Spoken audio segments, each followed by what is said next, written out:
Azov's assault on the Donetsk line struck Russian forward positions around Pokrovsk like relentless waves of pressure and precision.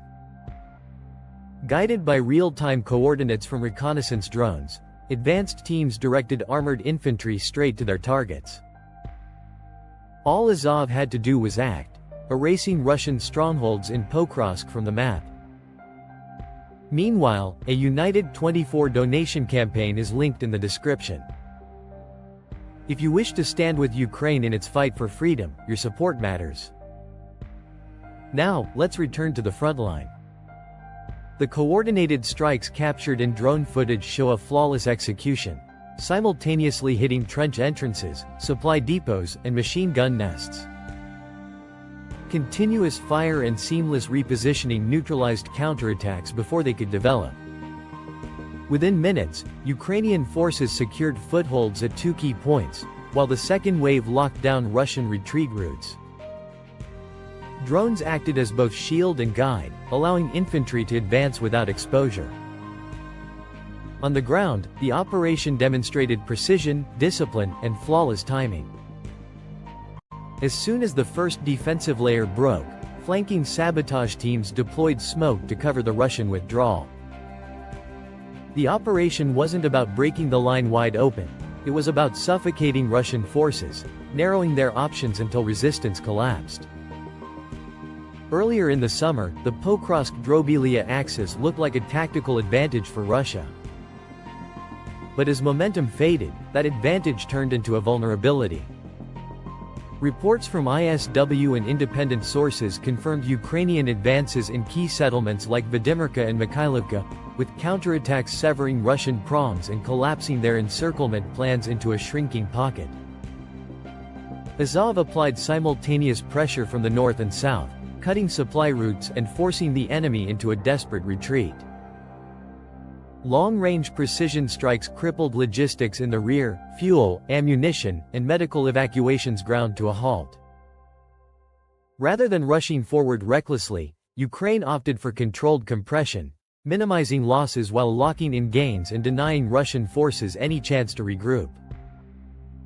Field updates revealed that 6 critical settlements were liberated or entered by Ukrainian forces, with Zelenihai, Mikhailivka, and Vladimivka forming the operational core. These weren't isolated wins, they were strategic nodes, control points for road networks and elevated terrain, collectively tightening the noose around Pokrovsk. The Ukrainian command emphasized that this was a targeted, sustainable operation, not a reckless push. Azov's role was pivotal, establishing a drone-centered corridor for close reconnaissance and precision strikes. In the 10 to 15 kilometers band north of Pokrovsk, the Russian retreat was piecemeal rather than organized, exposing weaknesses in their supply and defensive lines. Ukraine advanced cluster by cluster, preferring steady, strategic gains over flashy breakthroughs. This disciplined approach stabilized new front lines, turning potential vulnerabilities into strongholds. The fight for Pokrovsk isn't just symbolic, it's operationally critical. Its road and rail connections are lifelines to broader defensive networks.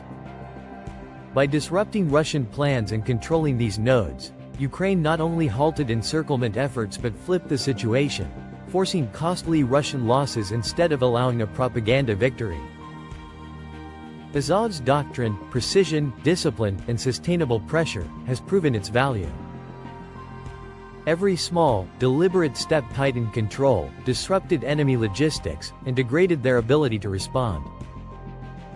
Today, progress is measured not in sweeping arrows but in small, strategic squares on the map. President Zelensky's statements underscore this reality. The fight is neither static nor stalled. Gains are steady, sustainable, and strategically significant. This disciplined tempo strengthens Ukraine's political and diplomatic position while proving to allies that continued support yields tangible results. The risks ahead are clear: renewed Russian offensives with glide bombs, electronic warfare, or manpower surges. But so are the answers: ramping up drone production, training operators, reinforcing secondary routes, and maintaining efficient rotations. Azov's approach, low cost, high precision, and relentlessly adaptive, has become a blueprint for modern warfare. Each small gain compounds, transforming tactical progress into strategic advantage. In summary, Azov's role on the Donetsk front has shattered Russian plans. Progress is steady, deliberate, and disciplined, with liberated settlements serving as the foundation for the next phase. The next phase is about connecting those small squares into a coherent advance. If discipline holds, Russia's options will shrink to two: suffer mounting losses or retreat. Either way, the momentum is shifting. Thank you for watching.